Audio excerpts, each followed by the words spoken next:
안녕하세요. 오늘 함께 알아볼 내용은 스위스의 발달 심리학자 장 피아제입니다. 피아제는 지식이 어떻게 구성되어지는가, 아동들이 어떻게 자신의 세계를 이해하는가처럼 아동들의 인지 발달에 큰 관심을 가졌고 인지 발달과 더불어 자기중심성에서 벗어난 후 타율과 자율로의 도덕 발달을 강조했습니다. 내용에 들어가기 전에 간단한 활동을 해봅시다. 화면에 나오는 단어를 보시고 자유롭게 생각해보세요. 글로 쓰거나 그림을 그려봐도 좋습니다. 그럼 시작하겠습니다.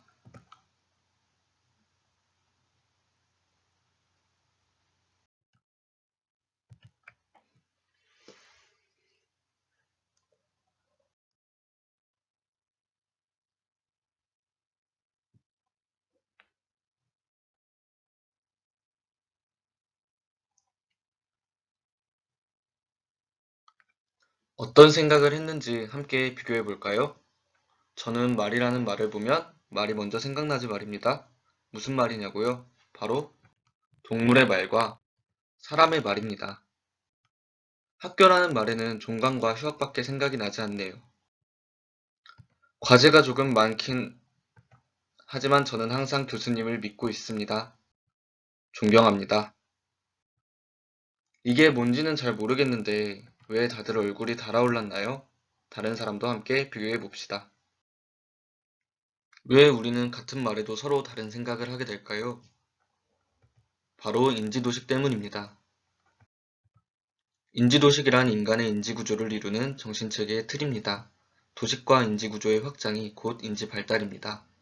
인지발달의 기본 전제에 따르면 아동은 환경과의 상호작용을 통해 인지구조를 확장하는 능동적 존재인데 이때 구체적 경험과 또래와의 상호작용이 긍정적 영향을 줍니다. 또한 인지발달은 그 속도에 있어 개인차가 있지만 발달 단계의 순서는 모두 같으며 각 단계는 질적으로 다릅니다. 인지발달의 핵심 기제는 평형화, 도식, 동화, 조절이 있는데요. 그림과 함께 설명하겠습니다. 우린 모두 각자 인지구조와 이해의 틀인 도식을 가지고 있습니다. 이것을 통해 경험한 세상과 사물을 받아들이고 이해하죠. 그런데 기존에 가지고 있는 도식으로는 이해할 수 없는 새로운 경험을 하게 된다면 어떻게 될까요? 저 같은 경우는 혼란스럽고 벙찌게 되는데 이를 인지불평형이라고 합니다. 그런데 인간은 인지적 균형을 유지하려는 선천적인 욕구가 있어서 이러한 인지불평형 상태를 극복하려 합니다.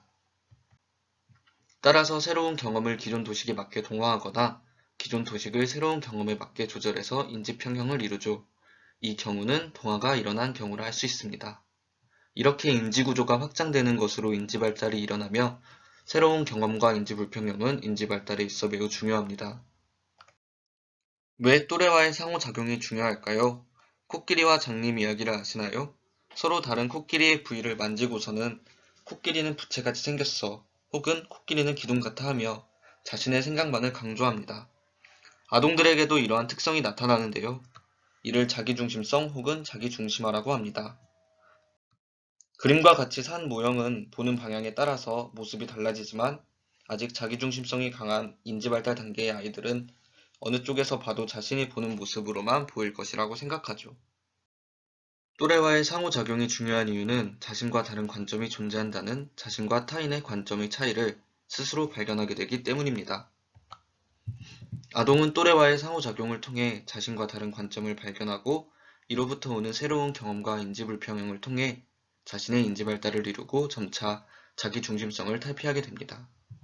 자신의 관점과 다른 타인의 관점이 있음을 발견하는 것이 바로 피아제 도덕 발달의 기본이라 할 수 있습니다. 하지만 자기중심성만 탈피했다고 완전한 도덕 발달이라고 할 수 없습니다. 피아제는 도덕 발달 단계에 있어 타율의 단계와 자율의 단계가 있다고 합니다. 피아제는 아이들의 구슬놀이를 보며 나름대로 복잡한 규칙이 있음을 발견하고 그 규칙에 대해 어떻게 인식하고 있는지를 알아보는 연구를 했습니다. 이 규칙은 어디에서 오는 것일까? 모든 사람이 규칙을 지켜야 하니? 이 규칙은 바뀔 수 있을까? 라는 질문을 통해서 말이죠. 5세에서 10세의 아이들은 규칙이 바뀔 수 없고 꼭 지켜야 하며 실제하는 것으로 이해한다고 합니다. 이를 타율적 도덕 단계라 하는데요. 규칙에 대한 강한 존중과 더불어 결과와 처벌을 바탕으로 옳고 그름을 판단합니다. 반면 10세 이상의 아이들은 규칙이 자신들의 합의에 의해 바뀔 수 있는 가변적인 것으로 생각한다고 합니다. 이를 자율적 도덕 단계라고 합니다. 규칙을 가변적인 사회적 합의로 인식하고 타율적 도덕 단계 때와 달리 행위의 옳고 그름에 있어서 결과뿐만 아니라 의도를 함께 생각합니다. 또한 규칙 위반의 처벌이 반드시 이뤄지는 것이 아님을 알게 되죠. 도덕성 발달에는 인지 발달과 또래와의 상호작용이 큰 영향을 미칩니다. 인지 발달에 더불어 도덕성 발달에도 또래와의 상호작용이 중요하게 여겨집니다. 인지 발달에서처럼 또래와의 상호작용을 자아중심성을 탈피하여 다른 관점을 수용하도록 돕고 또래 간 사회적 경험을 통해 규칙이 합의에 따라 변화될 수 있는 것임을 이해해 나갈 수 있다고 합니다. 반면 부모의 권위적 규칙과 복종의 요구는 아동에게 지나친 타율성을 강조하고 다른 관점의 도덕성에 대한 경험을 못하게 하며 자율적 도덕성 발달을 저해합니다. 그래서 더더욱 또래와의 상호작용이 강조됩니다. 이러한 피아제의 주장과 반대되는 입장에는 레프 비고츠키가 있는데요. 그의 비계이론에서는 아동과 성숙한 인간의 상호작용을 중시합니다.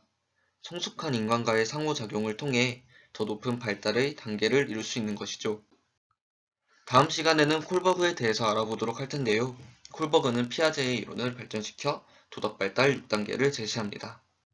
들어주셔서 감사합니다.